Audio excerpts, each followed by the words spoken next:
പ്രായപൂർത്തിയാവാത്ത ആൺകുട്ടിയെ പ്രകൃതി വിരുദ്ധമായി പീഡിപ്പിച്ച കേസിൽ 2 യുവാക്കളെ പോലീസ് അറസ്റ്റ് ചെയ്തു. കിനാലൂർ സ്വദേശിയായ എച്ചിങ്ങാപ്പൊയിൽ വീട്ടിൽ അർഷാദ് ഹുസൈൻ, തലക്കുളത്തൂർ പുറക്കാട്ടിരി സ്വദേശി നടുവയൽ ലക്ഷം വീട് കോളനിയിൽ സജീർ എന്നിവരെയാണ് കസബ പോലീസ് അറസ്റ്റ് ചെയ്തത്. അറസ്റ്റിലായ 2 പേരും നിരവധി കേസുകളിൽ പ്രതികളാണ്. ഇക്കഴിഞ്ഞ ഏപ്രിൽ 30 രാത്രിയാണ് പ്രതികൾ ഇരുവരും ചേർന്ന് 17കാരനെ കടത്തിക്കൊണ്ടുപോയി പീഡനത്തിന് ഇരയാക്കിയത്. 17കാരൻ പാളയത്തു നിന്നും പുഷ്പ ജംഗ്ഷനിലേക്ക് നടന്നു പോകുമ്പോഴാണ് മുൻപരിചയമുള്ള പ്രതിയും സുഹൃത്തും ചേർന്ന് കുട്ടിയെ ബലം പ്രയോഗിച്ച് സ്കൂട്ടറിൽ കയറ്റിക്കൊണ്ടുപോയത്.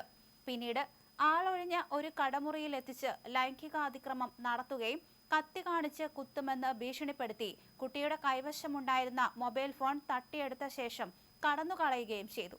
തുടർന്ന് വിദ്യാർത്ഥിയുടെ പരാതിയിൽ പോലീസ് കേസ് രജിസ്റ്റർ ചെയ്ത് അന്വേഷണം നടത്തുകയും അർഷാദ് ഹുസൈനെ പുനൂരിൽ നിന്നും സജീറിനെ കോഴിക്കോട് നിന്നും അറസ്റ്റ് ചെയ്യുകയായിരുന്നു. പ്രതികൾ സ്ഥിരം കുറ്റവാളികളാണെന്ന് പോലീസ് പറഞ്ഞു.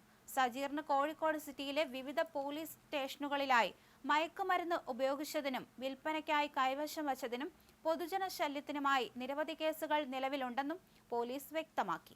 അതേസമയം അർഷാദ് ഹുസൈന് നിരവധി മയക്കുമരുന്ന് കേസുകളും നിലവിലുണ്ട്.